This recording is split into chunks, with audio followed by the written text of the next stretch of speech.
कर्म करते हैं पर कर्मों का बोझ हमें अनुभव में आता है।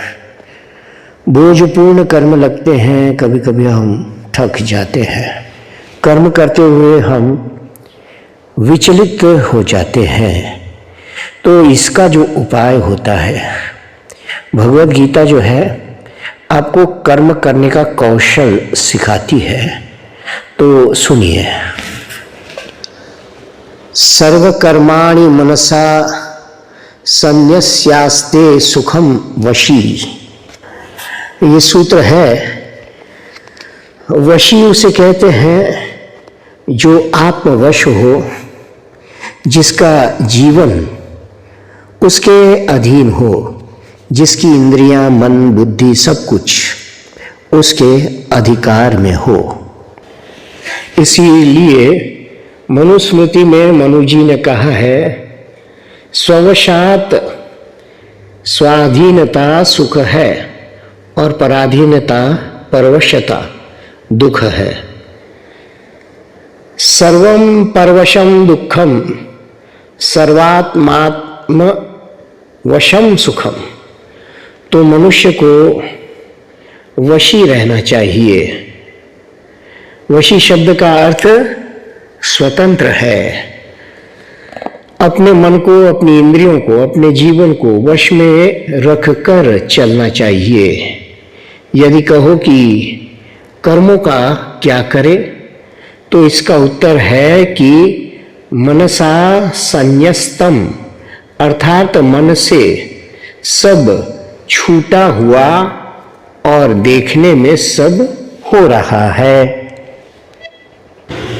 तो जो प्रैक्टिकल बात है, मनु जी कहते हैं रात के बाद, विश्राम के बाद, प्रातःकाल नींद टूटने पर, सुबह नींद टूटने पर बुद्धि ताजा रहती है और मन भी ताजा रहता है। मनु जी कहते हैं ब्रह्मो मूर्ते चोत्थाय धर्मार्थावनु चिंतयेत। अब देखिए, कहते हैं ब्रह्म मुहूर्त में उठकर धन और धर्म का चिंतन करना चाहिए। धर्मार्थ वनु चिंतयेत। आज क्या व्यापार करना है, क्या नहीं करना है। काया क्लेशांच, हमारे शरीर में क्या तकलीफ होती है तथा क्या खाने और क्या करने से नहीं होती, ये बात सवेरे सोच लेना चाहिए। इस तरह आज हमको क्या अर्थ करना है और कौन अच्छे अच्छे काम करने हैं, ये सब भी प्रातःकाल सोच लेना चाहिए। अच्छा काम करना, शरीर के अनुकूल भोजन करना, रोग के दुखों के हेतुओं से परहेज करना और आरोग्य के साधनों को सेवन करना, ये सकाम भाव नहीं है। शरीर ठीक रहने पर सबका सब ठीक रहेगा। शरीर माध्यम खलु धर्म साधनम। मनुष्य का वशी होना आवश्यक है। केवल माला फेरने का नाम सर्वोत्तम जीवन नहीं। अगर आप माला फेरते हैं तो बहुत अच्छा काम करते हैं। कपड़े भी अंट संट पहनते हो तो भी कोई बात नहीं, किंतु एक आध्यात्मिक नागरिक का जो स्वरूप होता है उसका विस्मरण नहीं होना चाहिए। शांत चित्त से बैठे और जो काम होना है उसको मन में डाले और मन को परमात्मा की प्रेरणा में डाले।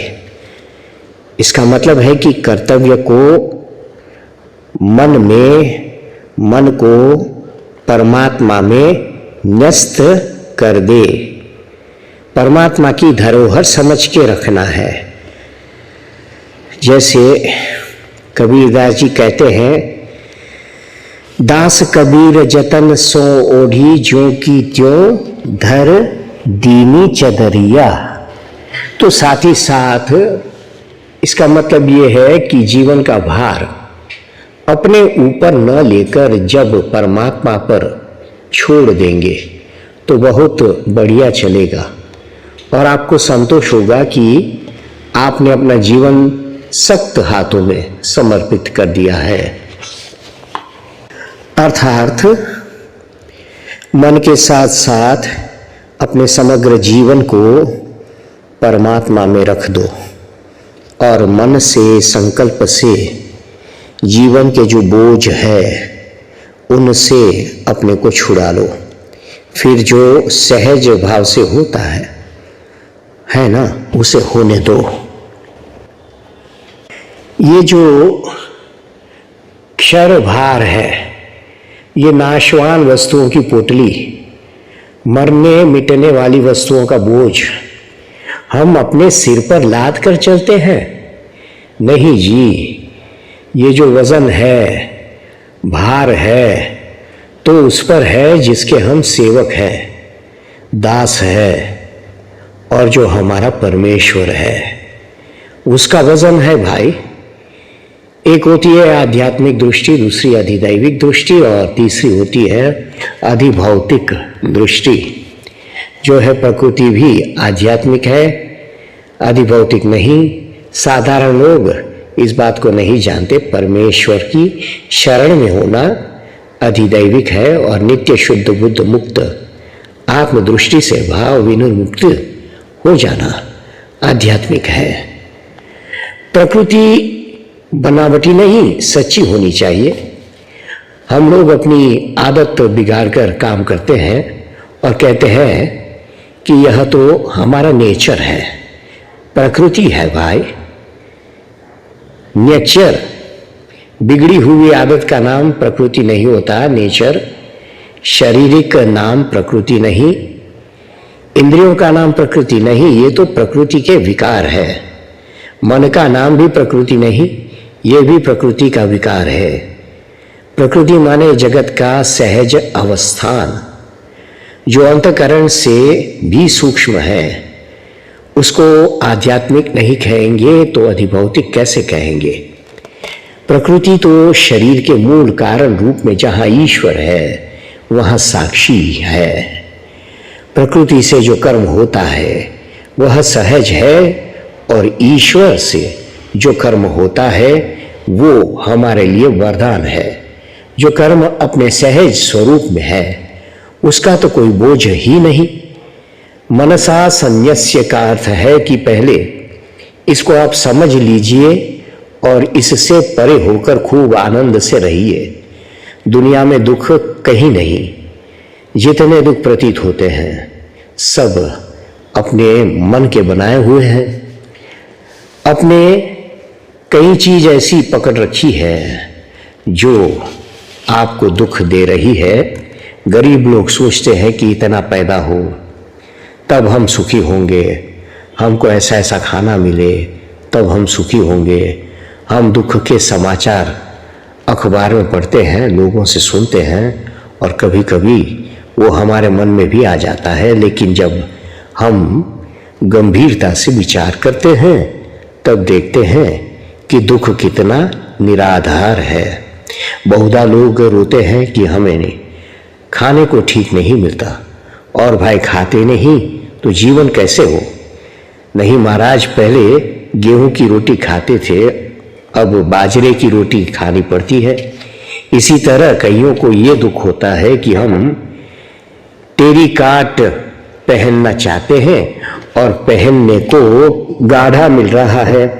ऐसे लोग खाने पहनने के बिना दुखी होते रहते हैं, परंतु गेहूं की रोटी और घी के छाछ के लिए दुखी होते हैं। असल में दुख न तो शरीर से होता है और न वस्तु से होता है, अपितु हमारे मन में जो ये नहीं वह का, ऐसा नहीं वैसे का आग्रह दुराग्रह बैठ गया है, यही दुख का हेतु है।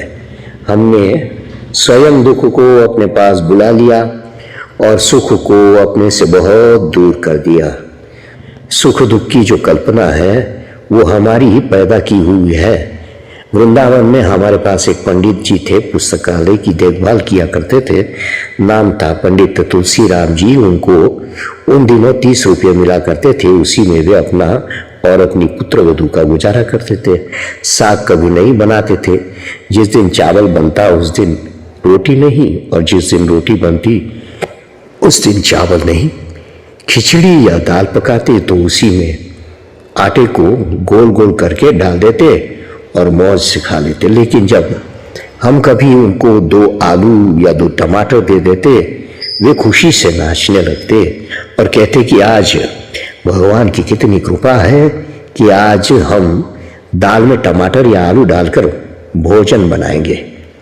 हम ऐसे लोगों को भी जानते हैं जिनको 2 लाख मिल जाए तो कहेंगे कि ओहो 4 लाख मिलना चाहिए था, ये तो बड़ा भारी घाटा हो गया। क्या ये दुख है? भगवान ने आंख दी, नाक दी, जीभ दी, कान दिए, दिल दिया, दिमाग दिया, ऐसा शरीर दिया, ऐसा मन दिया, ऐसी बुद्धि दी। इसको पाने पर यदि संतोष नहीं तो फिर कैसे संतोष होगा? तो जो वशी पुरुष होता है, अपने को वश में रखकर, नियंत्रित रखकर रहता है, वह सुखमास्ते सुखम भुक्ते सुखमायाति सुखम याति च। वह सुख से रहता है, सुख से खाता है, सुख से आता है, सुख से जाता है। जय सिया राम, जय सद्गुरुदेव।